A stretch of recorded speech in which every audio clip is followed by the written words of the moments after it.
Hi, I'm Senshu, one of Sokuzan's monks. Sokuzan offers his wisdom tirelessly with complete love and devotion.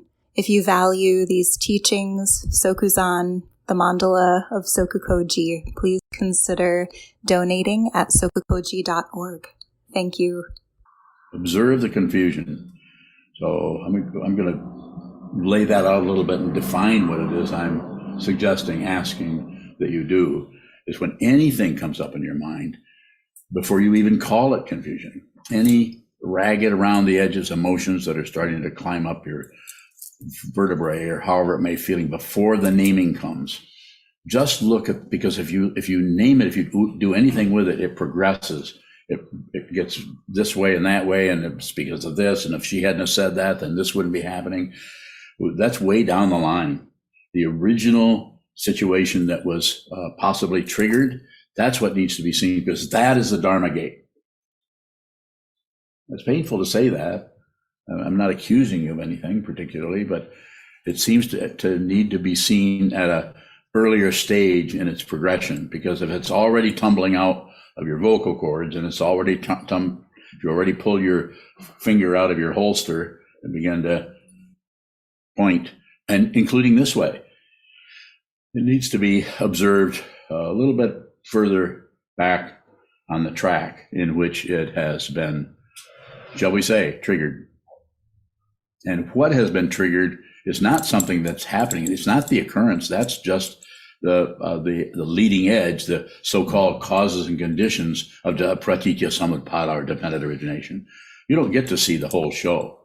You don't get to see the playwright 3 miles down the road 300 years ago writing this out. You only get to see the production that comes up in your mind that you object to, the production that comes up in your mind that you agree to. Yes, I love this. This is great. What good karma I must have. I was born to a millionaire.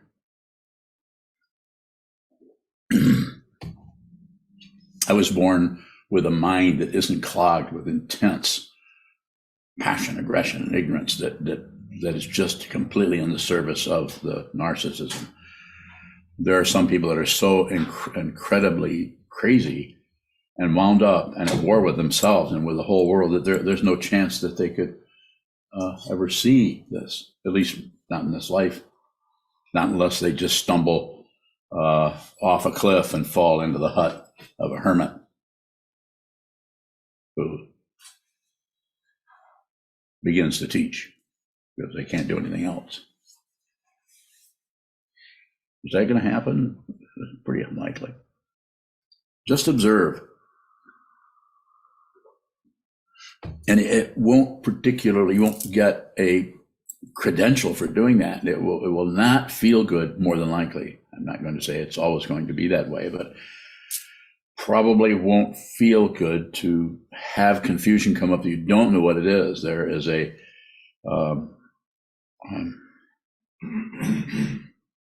there's a word for that.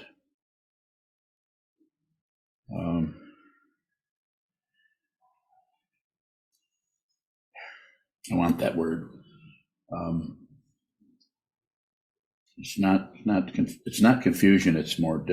What is that one that Herbert Gunther uses? That he has 2 parts to it. It's something errancy. Remember it is. It's you know.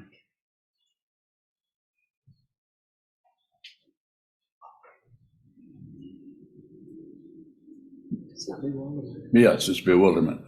Bewilderment, there's still some lack of a person being bewildered. There's just the immediate being bewildered by something.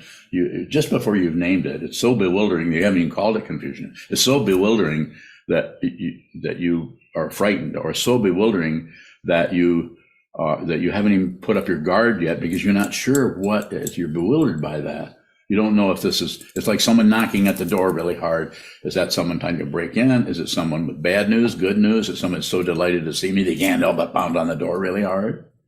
I mean, it could be many things, and our mind would go zip, zip, zip, zip, zip, zip, zip. Wouldn't make that sound, wouldn't have time to make that sound, because it's in the immediacy of it. It's immediately. We need to see the immediacy. if you begin to see the immediacy of what this is through this kind of mind training, eventually there isn't anything but immediacy. Everything is right now. Right now. And even that's a lie, because it's already gone by the time you call it now. There was a teaching years ago that was a Be Here Now book. I think it was called Be Here Now, something like that. You can't do that. You can't be here now. So I haven't bothered to go back and correct the writer of that. I think he's a really famous person. I think he's also dead. You notice I snickered when I said that. But if you observe the confusion, this doesn't mean that you don't see that he, she, they didn't do this or this or this that caused that bewilderment to come up. It doesn't mean you're closing off the triggers so you can just see the Dharma gate itself. No, those are not separate from each other. The cause and the effect. We separate those in materialistic society so we can have some kind of control over our peeps, or control over our indentured servants, or control over our brother, sister, mother, son.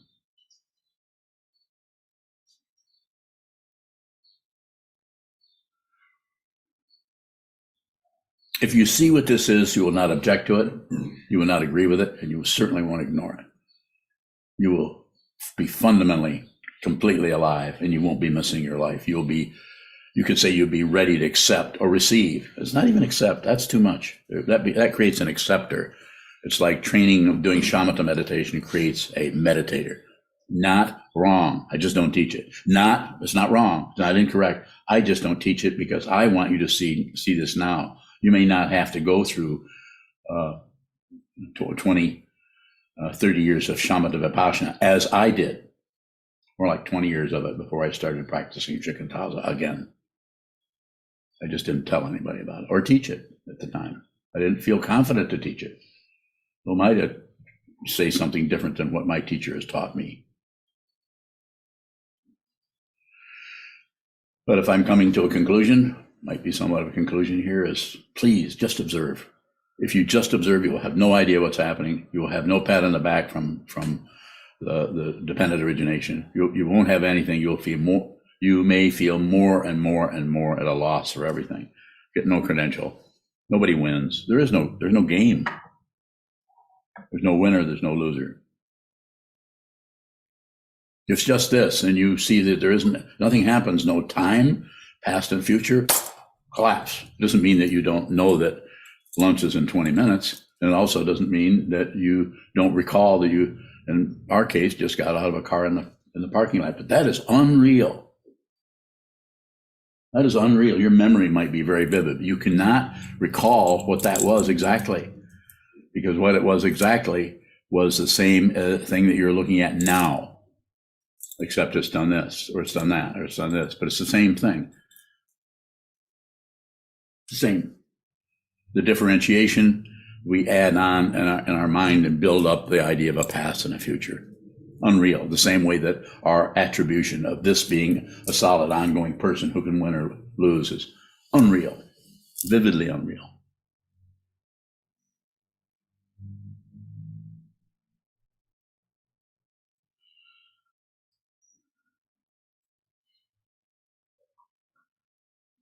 So by observing the confusion, the way you'll know that you're doing that is you won't know what it is. You'll just know that it's possibly threatening or painful or aggravating, any number of things. Just observe that. That doesn't mean fixate on it, lock it down, because it may want to move this way or that way. And then you can watch the movement of the confusion, or of that knot that seems to be floating in space. A knot, many knots, one over the other. This knotted over that, knotted over that. Tied and twisted and pulled tight and pulled tight. It needs to be observed. And then if there is a possibility, independent origination or in cause and effect, that particular dynamic that we sometimes escape into, then all you need to do is observe it, and it just because it is maintained by pushing, maintained by pulling, and maintained by shutting down. It's maintained because it is a paranoid insurance policy, as Trungpa Rinpoche once talked about the seventh consciousness. It keeps the self-centeredness, which is not threatened because it's unreal, so it can't be threatened. Who you actually are can't be threatened. It may feel like it, but it's untrue.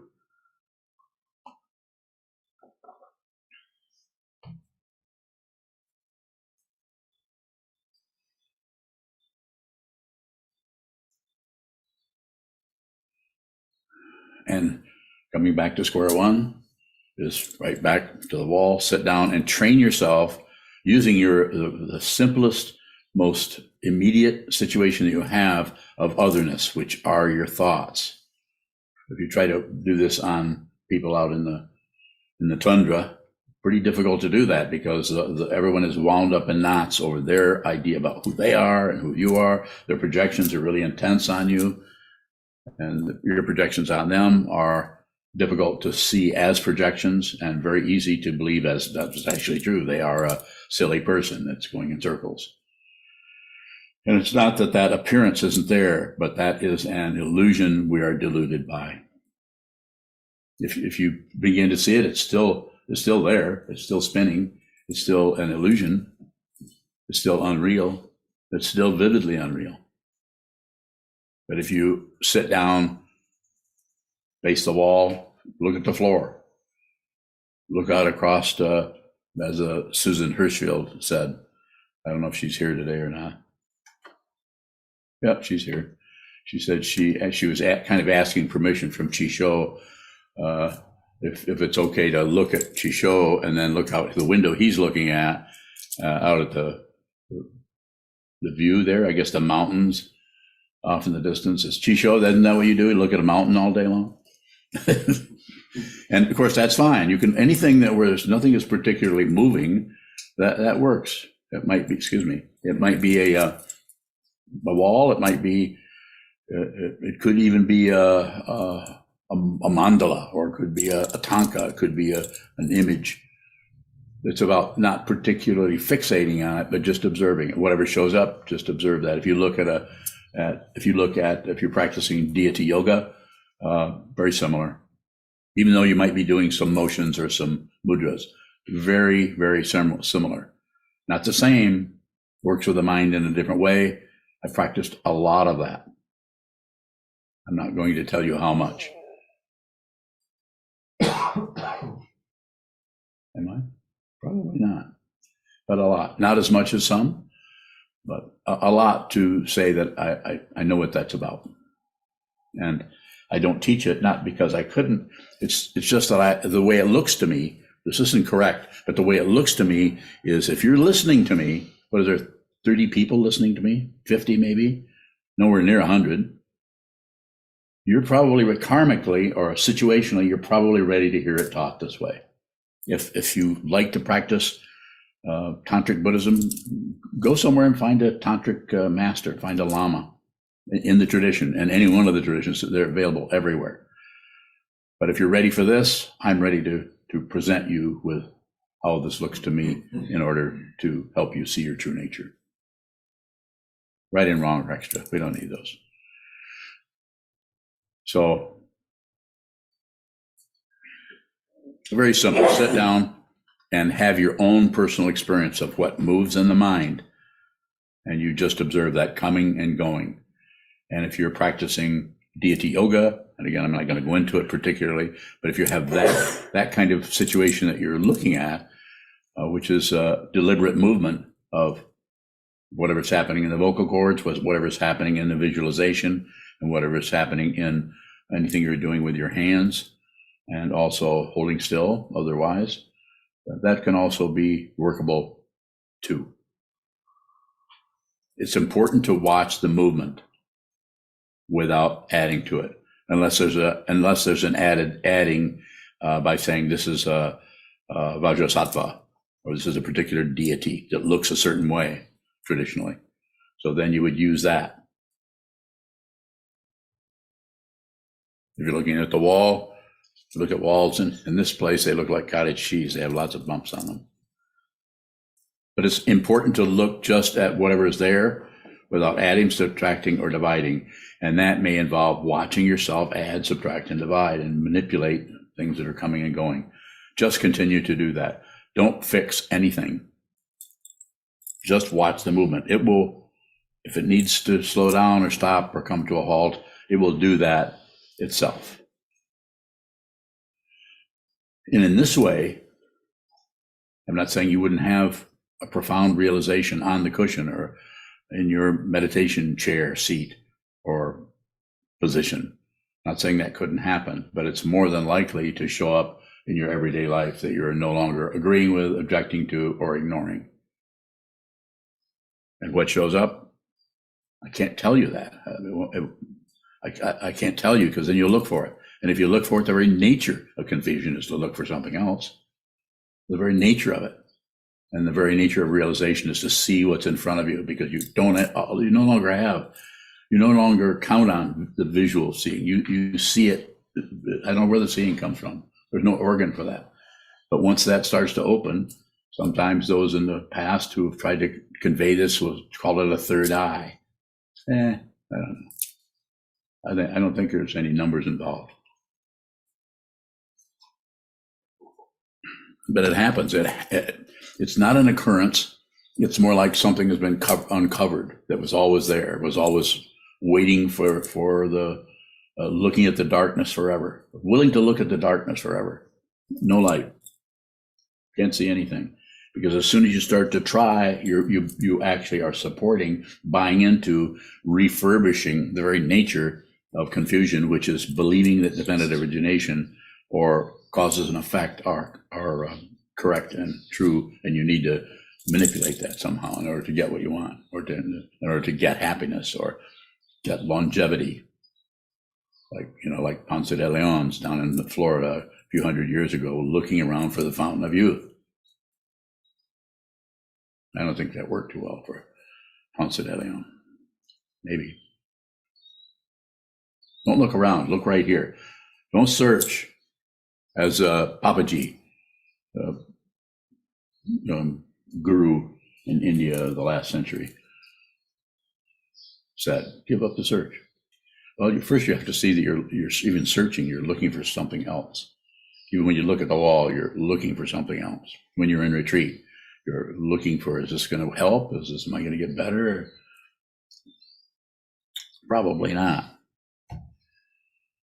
Disappointment awaits. Right on my cup here. Who gave you this cup? Where is he? It's a bad cup. It's a great cup. Disappointment awaits. That's what happens. Like I said, life is suffering, the Buddha said, as far as we know. And it's not that you greet that disappointment with glee, but you realize that is part of dependent origination. Part of the structure of the ego is to have disappointment show up and then diminish, and then have happiness and pleasure, enjoyment show up and then diminish, come and go. Duality, we struggle with it. We choose sides. One of the teachings in, I can't remember the name of the sutra or poem, but it's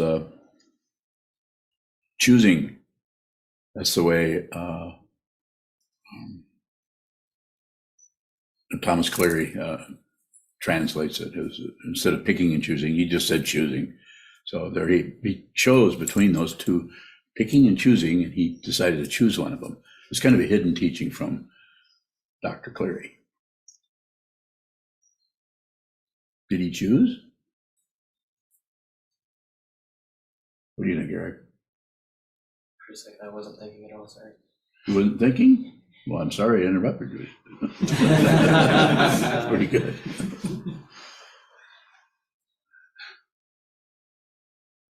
Questions, please? Yes. When you're bowing, Yes. I think you said the very nature of realization is to see what's in front of you. Yes. So one who sees what's in front of them, is that illusion? They see that it's an illusion. Is it a projection? Could function as a projection. You're projecting that that's something else, that's something over there, and that's something that's, you project the otherness of it. It's the enemy or it's the friend. Both are projections. So one who sees what this is, do they also see confusion? They see everything. See the confusion. And do they recognize that confusion is looking for something else? Yes, and when they do, that confusion is Buddha. It's not the personhood or the historical Buddha, it's what Buddha was pointing at. He was pointing at the moon. Everything doesn't become that, it's already that, it's always been that. Nothing becomes something else. There is no else. It's empty of other, empty of elseness, empty of elves. Yes. So when something arises, can we, I think you said before naming comes, take a look at the original situation. So I'm assuming that means, or are you saying that means looking at what's arising without naming? So are we constantly one who realizes just looking, no naming? Then it doesn't matter if there's naming or no naming. Then you get barraged with all the things you tried to get rid of, thinking that was practice. And to stop having negative feelings, or all of that comes back all over the place. You don't have no more reference point for anything. Yes. So are you saying then that if a feeling arises, that there would be no differentiation between whether it's an ill feeling or a happy feeling? Eventually. When I say eventually, I'm saying it's different with each person. A person could, it's pretty astonishing and pretty unusual to completely awaken to the whole thing all at once. Possible. Or it can be gradual.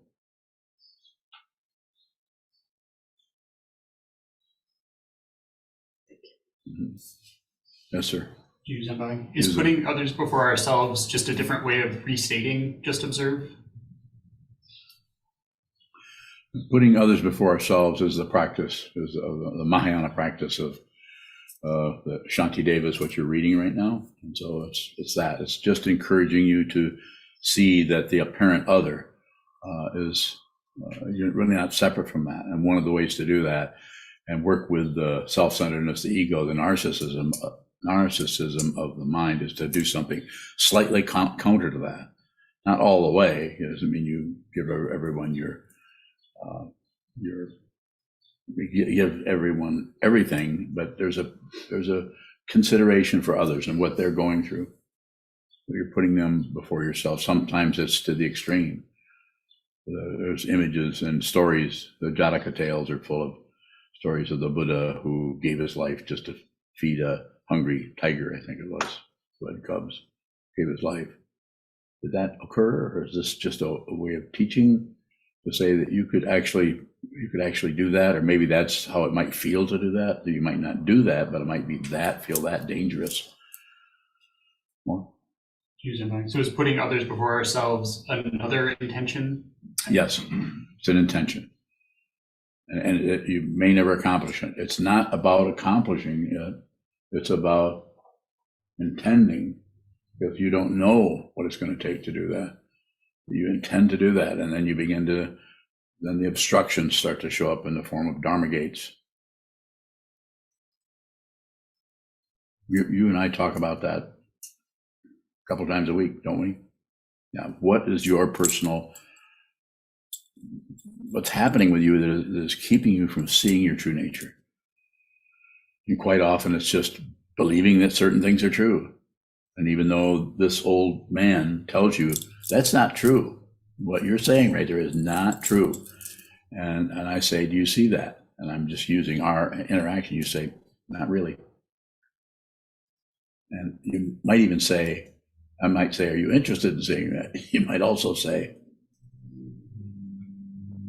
not really. Do you want to see this? You want to see it. And that's the important thing. It's the intention to see what this is.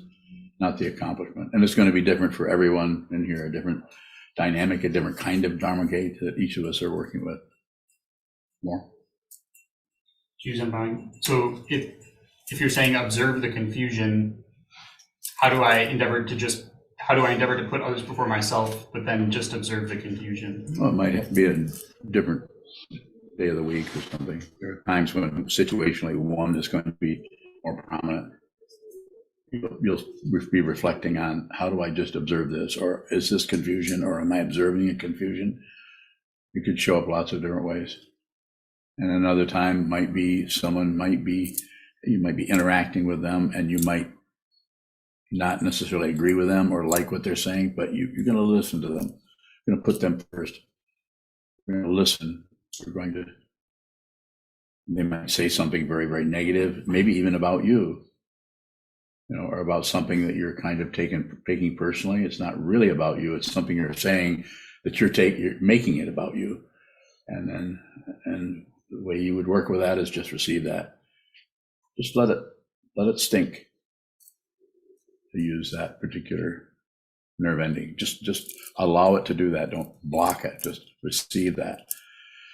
It's not nihilism. It's just a way of working with energy that tends to get personalized as right and wrong. So are there situations where I may need to push on or push through the confusion rather than just observe it? Yes. But you won't know that particularly unless you've really been looking at it. Just to talk about it in a simple way, if you're blaming someone for how you feel, rather than just being responsible for the feeling or the emotion, if you're blaming someone, then you don't have a lot of clarity around the confusion. You're too anxious to get rid of it by blaming. And we all know that if you're having a difficult time and you can blame someone for it, it may not particularly feel any better, but there's some kind of relief out of knowing that you didn't do it. That somebody else is causing this feeling. This feeling sucks, and it's because of him, or it's because of her, or it's because of them, or this situation, or that structure, or it's because of the monastery, or it's because of the forms. We all do some of that. More about it, please. Don't hesitate. Okay, thank you. Go ahead. Yoka bowing. If a situation is bewildering to us, is there something, and it looks undifferentiated, is there something we're ignoring, bowing? Say more. Just clarify what it is you're pointing at so I can respond, hopefully. I'm trying to discern how you're using bewilderment, and so I was wondering if there's some differentiation in that we're missing. So bewilderment is you just have you're bewildered by it. You don't know what it is. I mean, it's still confusion, but it's bewildering. So it's the confusion. It seems that bewilderment actually includes the failing and the misunderstanding that the ego mind, the self-centered mind, is having. I'm bewildered by that. You could also say I'm confused. They're very similar. And it was Herbert Gunter, the translator and scholar, German translator and scholar, that I happened to have met in 1974. He used a bewilderment. He used a bewilderment errancy. He used that. He said you're bewildered. It's like perception impulse on the third skandha, that you see something, you perceive something, and you're impulsive about it. And that impulsiveness could be just about a feeling or a interpretation or a judgment that you're buying into about that situation. So you leave it for the structure of thinking and so on that gives you a little bit more comfort. Yes, go ahead. The comfort in that structure,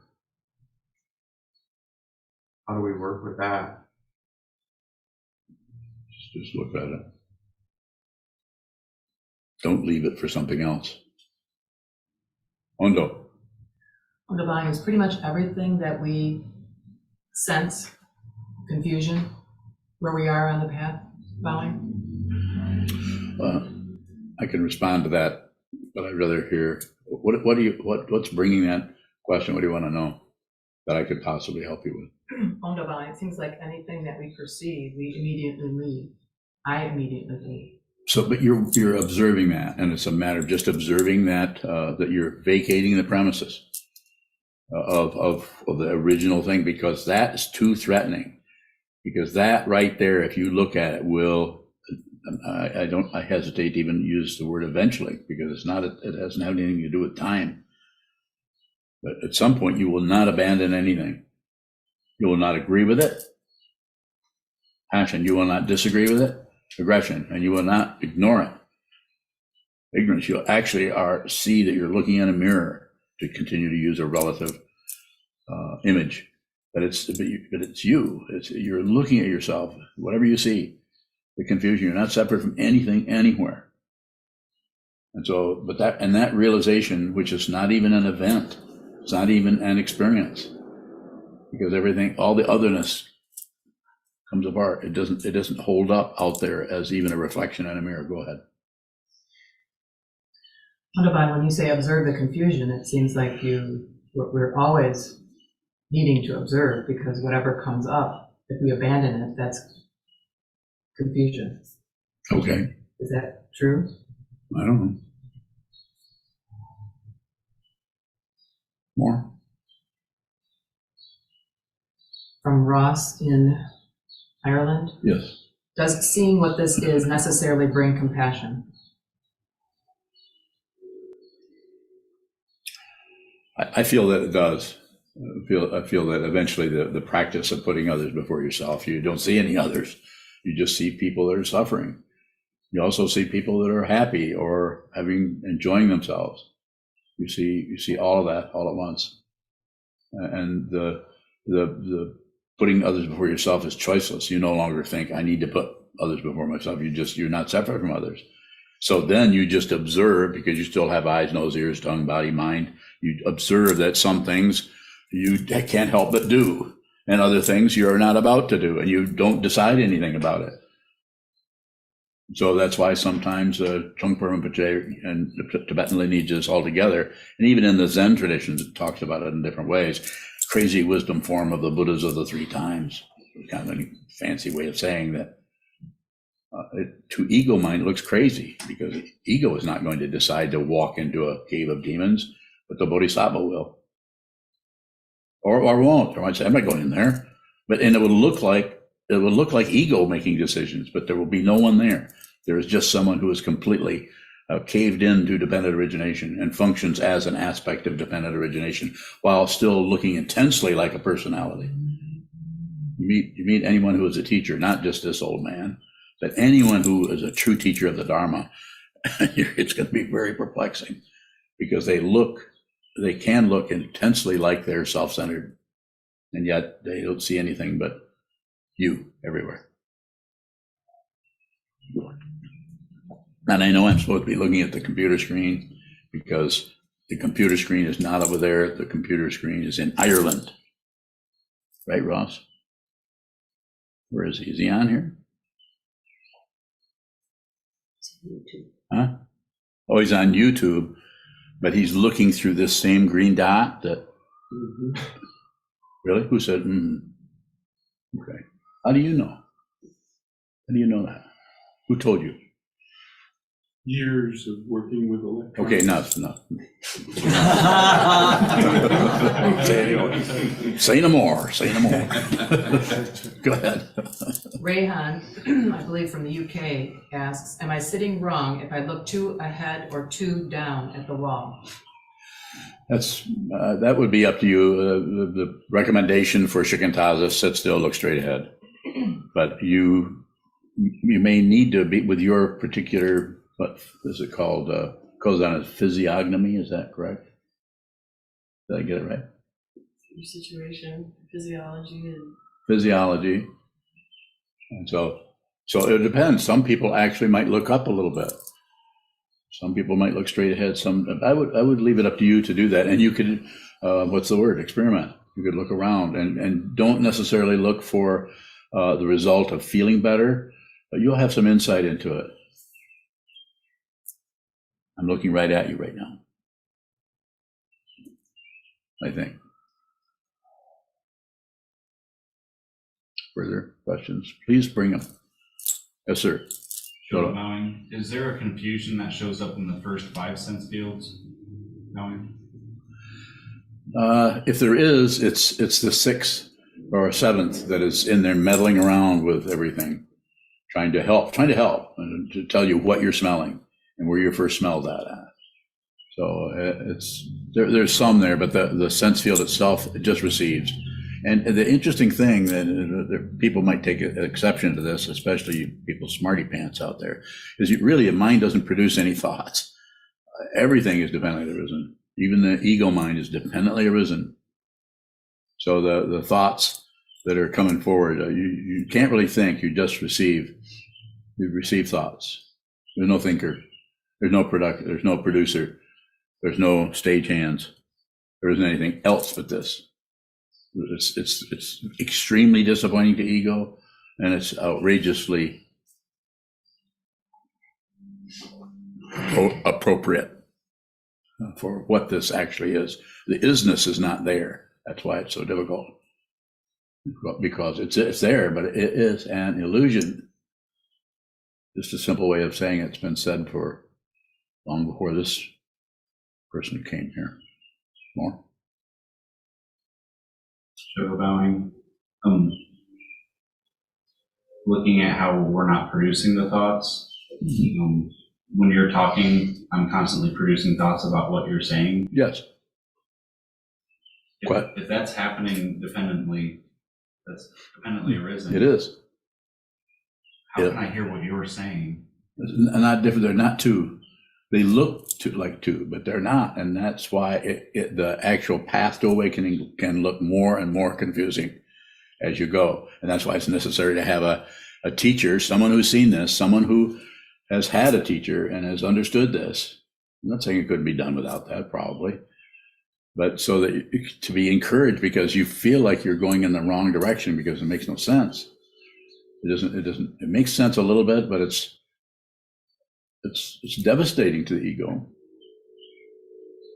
To that part of consciousness that still continues to think it's a person or a self, or it's this body, or who you are cannot be harmed or threatened, your actual identity. This is why it's a spiritual path, not the mundane path of studying, and getting a PhD in biology. That's a very powerful thing to do with your life, and people should be doing as much of that as seems appropriate, of course. But the spiritual path isn't about, we have to have something out there. So all the teachings are talking about ground, path, and fruition, but the fruitions are always described quite a bit differently. The ground is very similar, suffering. The paths are not so similar. And the way the results or the goal or the fruition is described is quite a bit different depending on that teacher and how he or she or they feel that they should be expressing it, if at all. More. Yoka bowing. I'm now looking at the errancy part. What errancy will we see in observing bowing? No, if you do anything with it, if you see what the bewilderment and you don't do anything, then there's no errancy. There's just bewilderment, which is not separate from Buddhahood. All the separations just come apart, and the self-centered mind, the ego mind, can be devastated by it. It can be terrifying. It won't always be that way. I mean, for some people, it's just because of the causes and conditions that have been happening to them for centuries. The occurrence that really isn't an occurrence. Go ahead. Is the errancy part of the illusion bowing? Yeah. Yes. Anyone on out there that I can see on the screen here? Sokuzan, you have a question? Sokuzan bowing, thank you. Yes. This bewilderment, it sounds quite frightening. You mentioned that. What keeps us from imploding if we're, yes, leave it at that. Bowing. I'd say go ahead and implode. It's all right. So that word it can be a little bit worrisome because it's bewildered. What's that song? Bewildered. I think the last time I said that, Kayun broke into song and sang several verses of that song. Quite a bit more interesting than what I was saying. So what keeps us from imploding? Because there's nothing to implode.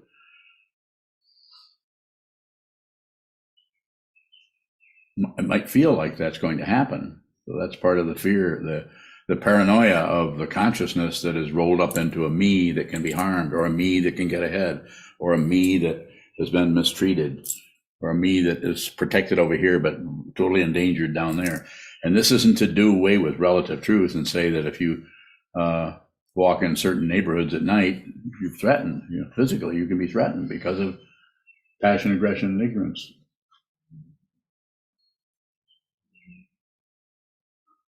Go ahead, Gyokudo.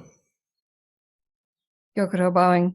I wanted to go back to searching for something, looking for something. Yes. Well, in meditation, if not much seems to be happening, but we have a feeling of expectation or waiting for something to happen, is that still searching? Bowing. Might be a little bit, but it's not about stopping searching. It's about it being aware that some aspect of your mind is searching. It's not about stopping or starting anything. It's the awareness, but we have to say, don't search, and then notice how we still keep doing that. Then the awareness, which is not a thing, which has a status as phenomena, even though we talk about it. So what you're experiencing there is just continue. Just continue. I did not say discontinue.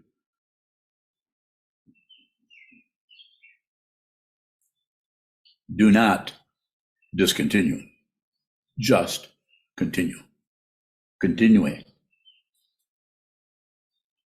En français.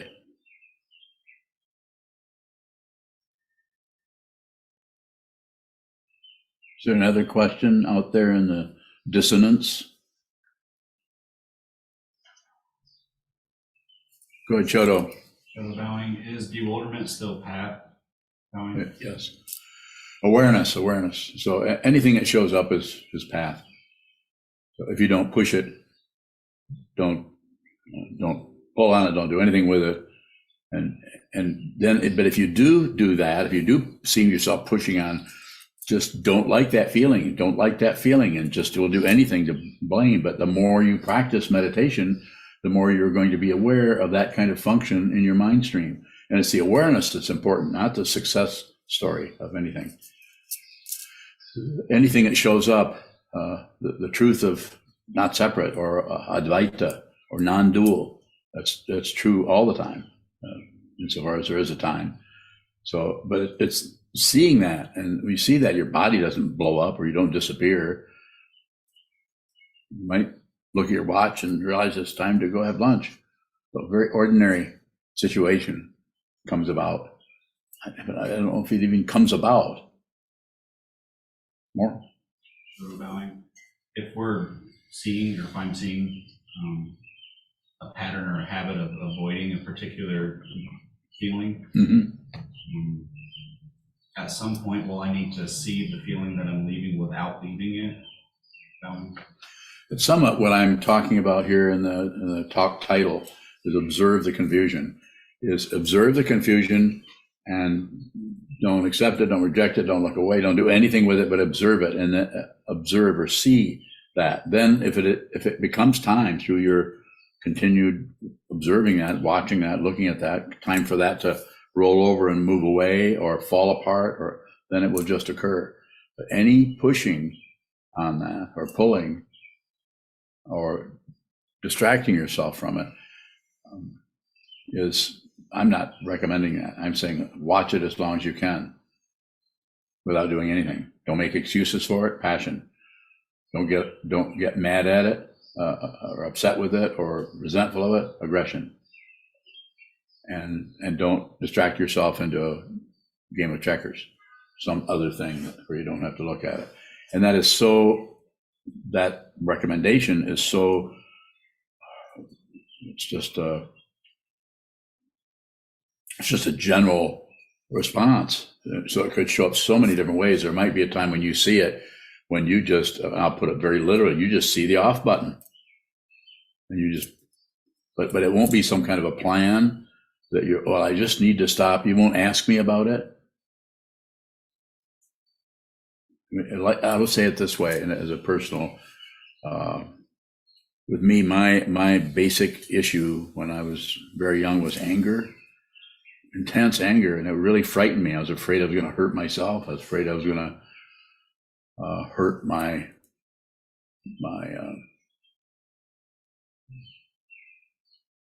wife or my friends or my children. And so I had to find some way to work with this. And so I kept trying to find an off button. And the more I would try to find how I'm going to stop this. I don't want to have this, and this happens, as simple as it. And suddenly I'm enraged about it. It was very, very painful.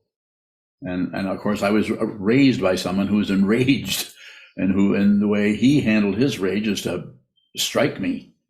So it was very, very confusing and painful. And it was hard for me to not, one of my children is here in the room, not to strike them. I managed somehow out of just stubbornness, I think, just to not do that. Did I ever hit you? No, I don't think so. But thought about it because he is not an easygoing person and is very, very strong fellow. And so even when he was only so big. So I think, yes. You had infinite patience, but I was really testing the limits of infinity. Well said. Please write that down. The limits of infinity. Yeah, I could tell some stories there, but I won't. Wow. And there's several more of those young people I call children. So it started out as being very self-centered. I just did not want to do this. It's all about me and being a better person and being kind and loving, trying to live up to something. And then I met Rinpoche. That was the end of that. It was the beginning of the end of this person trying to improve, get better, be somebody else. No, he basically said, you're going to have to be who you are. And that sucks. If you hate yourself or who you're doing, what you're doing, how you're acting, how you're feeling, you keep assuming that how you feel is who you are. No, it's dependent origination that we personalize by adding a self to it. Don't do that. And how do you don't do that? You see that you're doing it. You're aware of it. Aware. If you're really aware, training your mind to be aware, then what needs to cease will cease. What needs to continue will continue. There's even a saying. I don't know if it's the Teach 7 Points of Mind Training, but one of the slogan teachings out there that says, it's better for me to be sick, let me be sick. It's better for me to get well, let me get well. It's better for me to live, let me live. Better for me to die, let me die. You actually feel that way.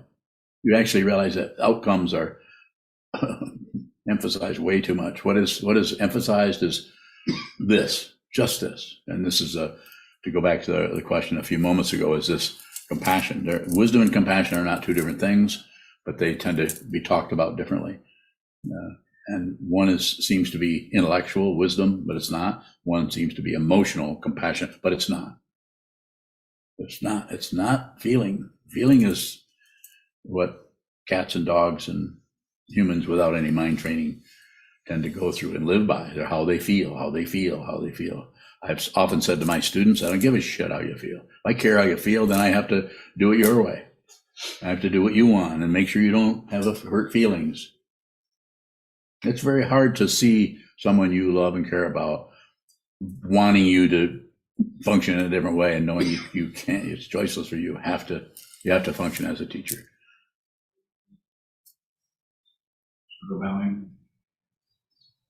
If we're looking at a negative situation and that off button hasn't shown up and it looks like it's just getting worse, is it still just time to keep looking at that? Well, they have the teaching of the 4 karmas, pacifying, enriching, magnetizing, destroying. I'm not going to go into that here particularly, but there's a time to just pacify it, and there's a time to get out of there. Get not killing anyone, but killing the connection. Break that connection and get away from that situation that is triggering too much intense suffering for you or for someone else. Am I getting close to what you were looking for, or is it another question? Is that it? Go ahead.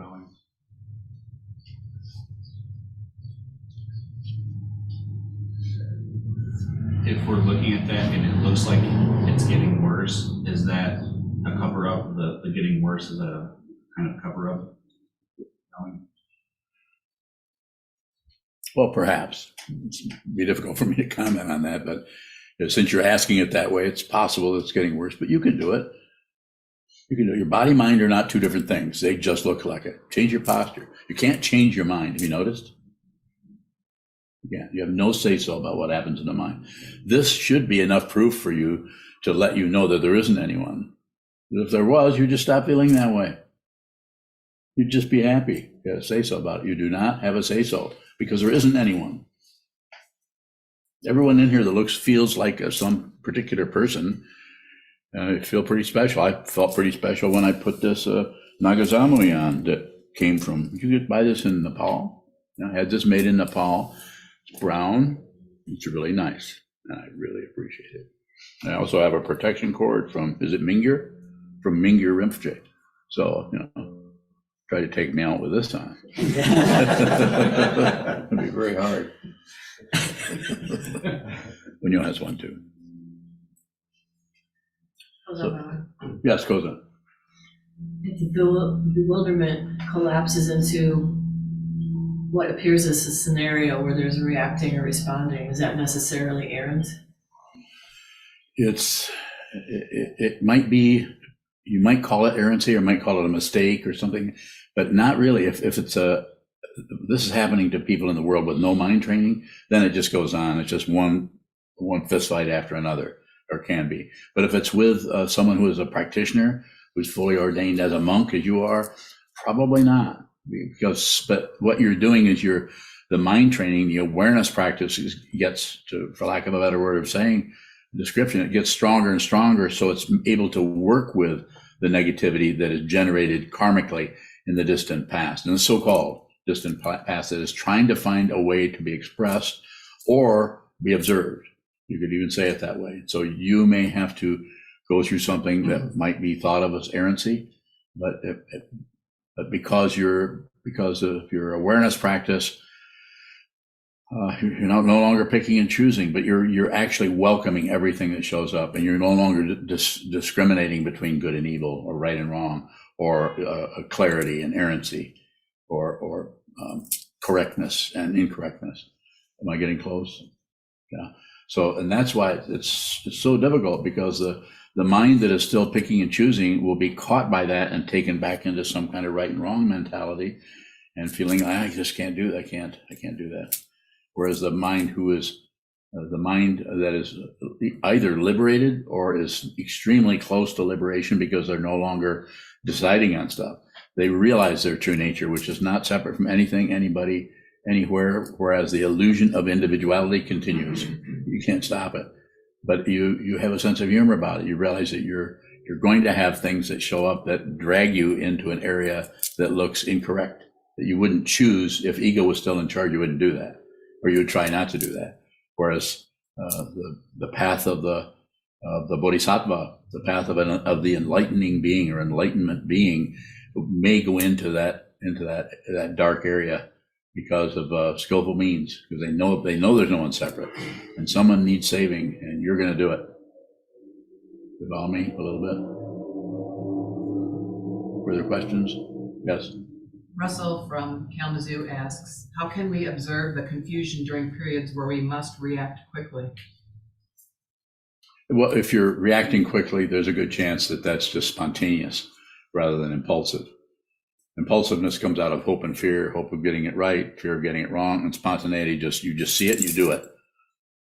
So we're already, that's why Trungpa Rinpoche would say, first thought, best thought. He has a book of poems called First Thought, Best Thought, because the very first thing that comes up in your mind, there's not time for the ego of hope and fear mind to get onto it. So you just look at it and you run out in traffic and save a child from being run over. You don't think, it's not my child. Should I interfere? You just save them. I actually watched my my wife, Diane, many years ago on Nicollet. I watched her walk out between cars and grasp a child and pull them back out of the traffic. She wasn't thinking about it. Is this a bodhisattva activity or not? Should this person die or not? It's just get into all this philosophical stuff. More? Mahesh bowing. Mahesh. At the beginning of the talk, you said that the teacher rarely abandons a student. I want to understand, are there any cases other than violence, or are there any cases where a teacher can ask the student to leave? Bowing. Well, I've done it. Yes, oh, absolutely.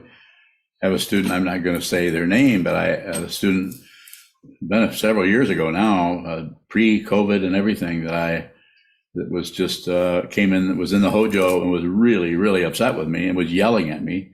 I think people out here heard her yelling at me, and I was yelling back at her. And I didn't want her to leave, but I said, go, why don't you, she was yelling at me because I was helping all these other people, and I was not helping her.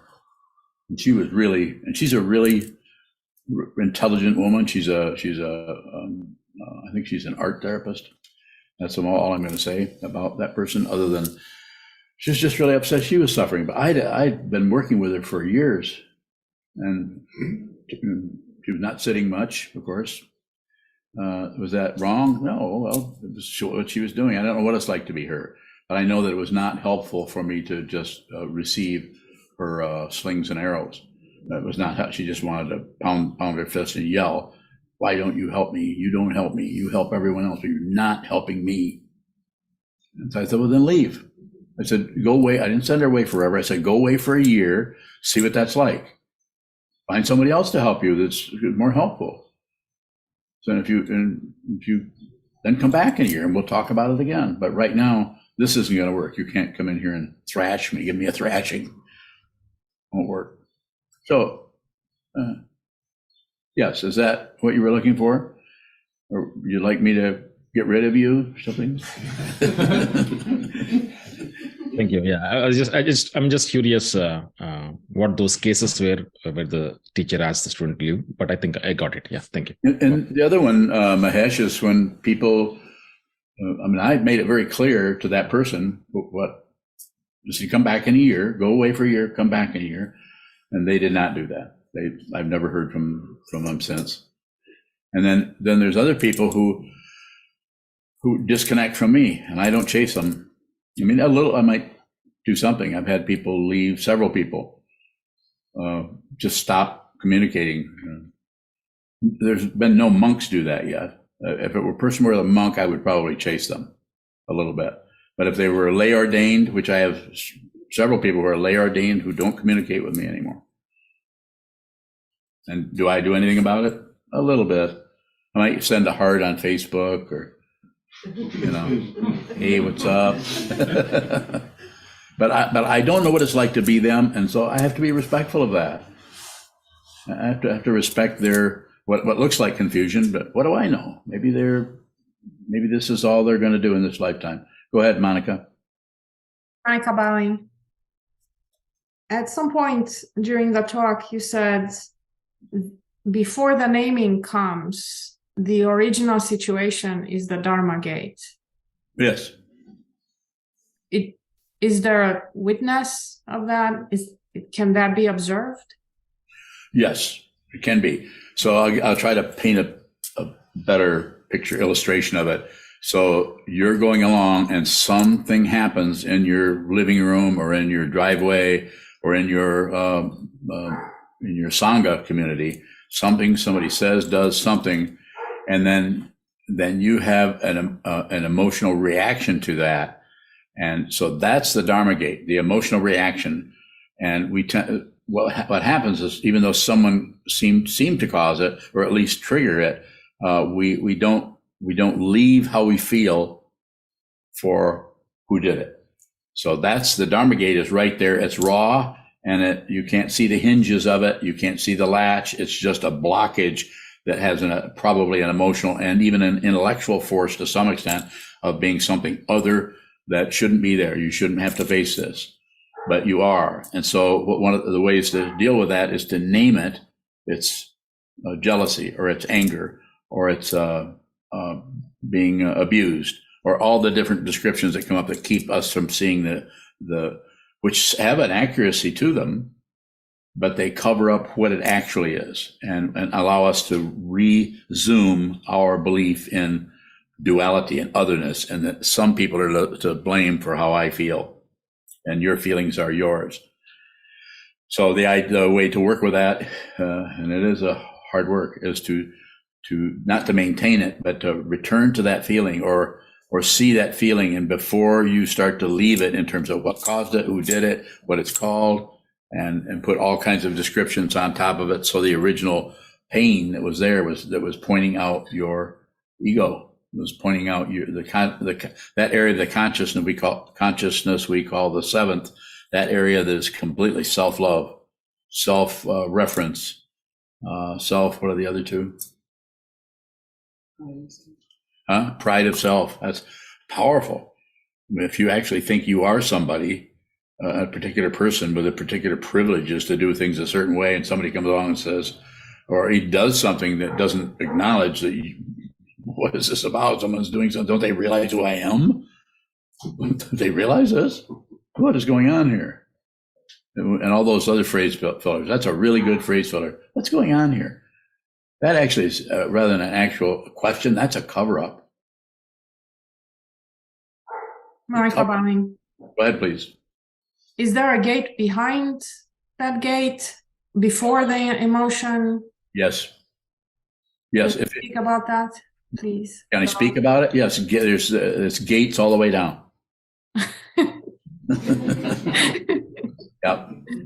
It is. It will have that kind of illusion. It's like, I can't get over this. I can't get over this.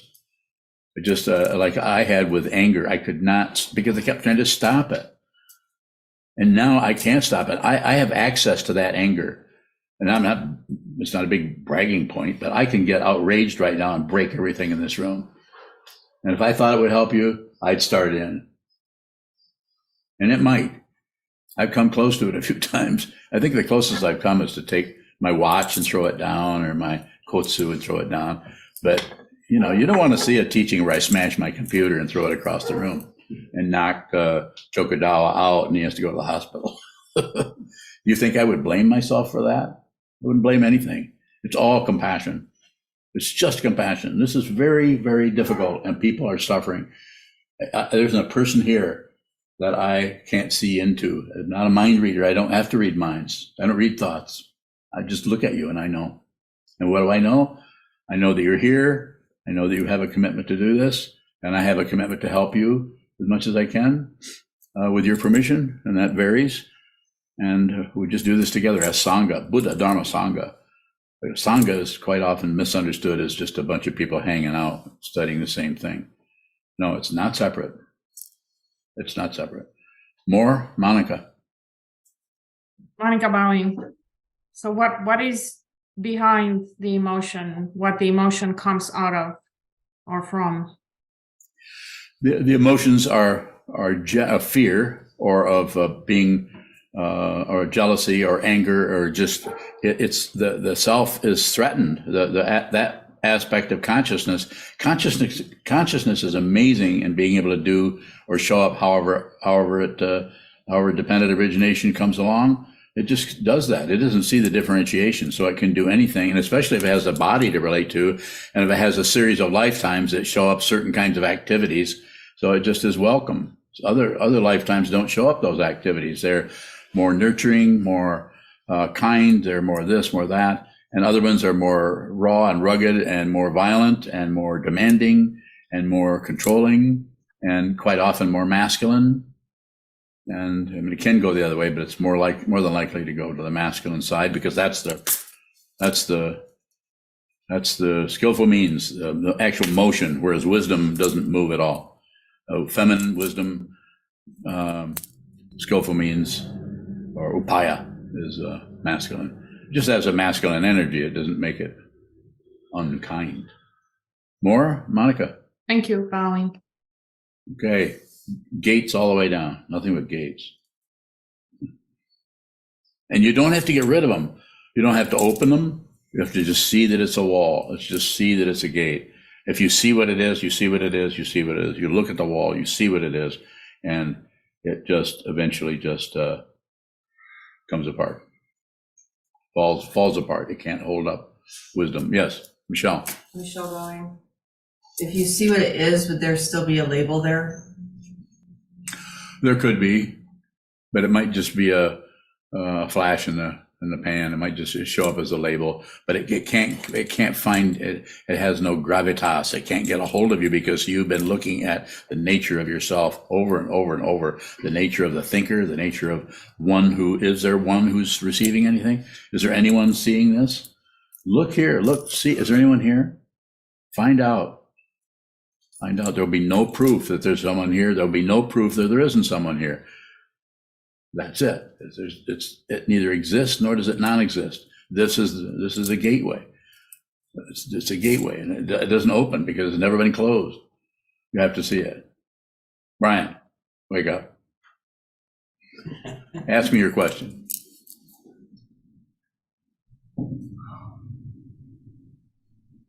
Brian Bowing, how are intention and impulse alike?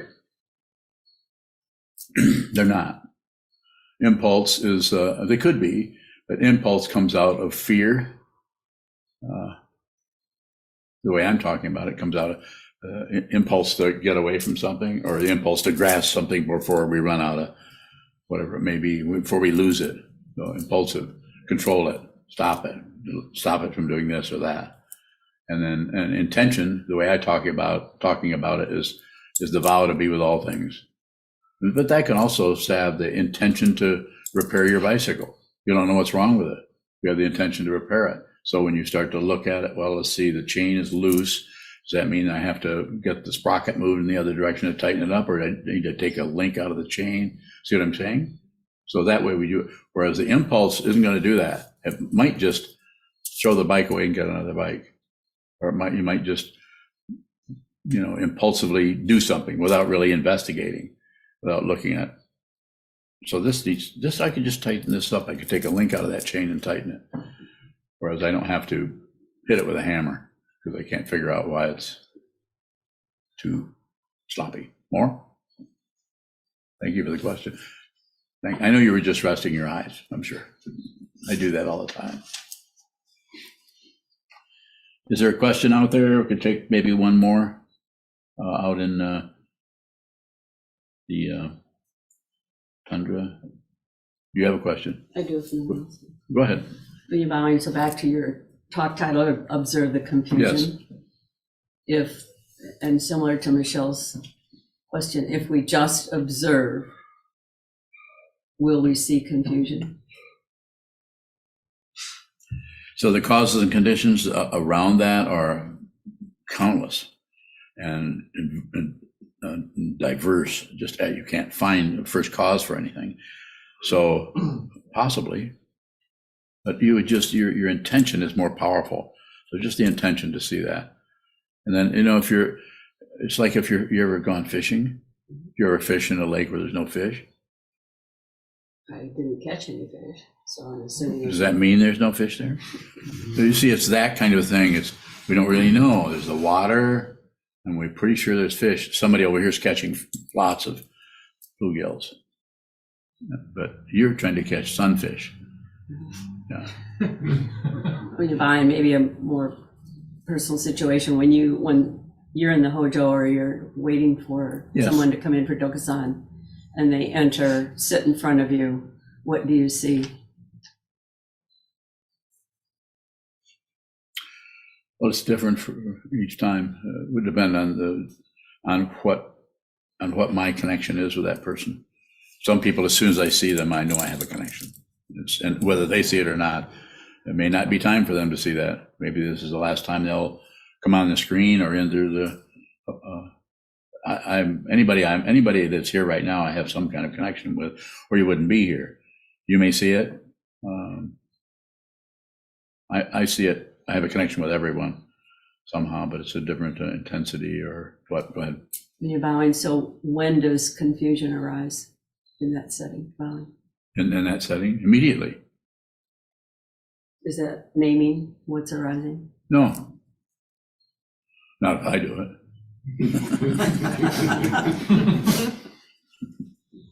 I mean that. Not looking for right and wrong. So therefore, there's no threat of confusion. There's no, as I've sometimes said, there's no, I don't care if this whole place comes apart. When I say I don't care about it, I'm concerned with the intention, not with the result. So if things start to crack and come apart, or we lose of course we own this building now, but if somebody comes along and sets the bricks on fire, unlikely. I don't think bricks will burn. You see what I'm saying? It's a little silly, but I'm saying I'm not concerned with that. I'm concerned with the intention. And my intention is to provide a place for people to come and train their minds. Simply put, if they become a card-carrying Buddhist, that's up to them. I don't know if they need that kind of help or not. If they become lay ordained or fully ordained as a monk, I'll help people do that if they want to do it, but they have to be really sure they want to do that. More. Divine, one last question. So how does confusion show up as Buddha nature? It's not different from it. Everywhere you look, intense confusion of someone doing something horrible is Buddha nature. It's just confused. It's heartbreaking to watch, but because, there's so much suffering there. There's so much suffering. The people that are suffering the worst are the people that are successful at relatively covering it up. Sometimes they call those dictators. Intense suffering, and that suffering is, if they saw the suffering for what it was, they would stop hurting people. But they don't. They think they're somehow empowered to be a superhero in different countries and so on. The whole political structure has no real spiritual path that I can see. I'm not saying there aren't spiritual people there, but they get very frustrated if they work in a political situation because it's just doesn't work very well, relatively maybe. But it will, like all the misunderstanding is happening in such a way that all the weather thing is being ignored, and the helping other people. Instead, we're taking people that are slightly different than us, who have a different orientation, instead of respecting them and helping them and being kind to them and making sure that everybody gets something to eat. No, it's people that are insanely greedy. They have billions of dollars. Will they feed anybody? No, they want to go to the moon. They build a rocket ship to go to the moon. It is that people are chuckling about it because it's insanely greedy. And our whole structure, they're not to blame because the structure provides an easy way to do that. We even encourage it. We encourage people to get a job and succeed and be president or something. It's insane. Very few people are encouraged to really train their minds to see the truth themselves. This is not something we believe in. It's something we actually see. We've heard this. You wouldn't be here if you hadn't heard something about this path that strikes you here, bypasses your thinking actually, and gets you here. And then the thinking might have to catch up to make it okay to do this. Because then, if it doesn't, then you come in and why would I do such a weird thing where people are bowing to this golden thing? Apologies. Not separate from the Buddha, but we need something outside so that we can prostrate or bow to our own innate intelligence and sanity. Buddha nature, awakened nature, awakened. Buddha Dharma just means awakened truth. It doesn't mean a bunch of people worshiping something. There's nothing to worship unless you're worshiping everything. And then that's okay. We do that. Okay, we can close then. Thank you so much. Hi, my name is Shoto, and I am a monk at SokukoJi, where I am committed to training my mind under the guidance of my teacher, Sokuzan. We rely on your support for much of what we offer here. This includes building projects to create space for full-time and part-time practice residents. Thank you for your help.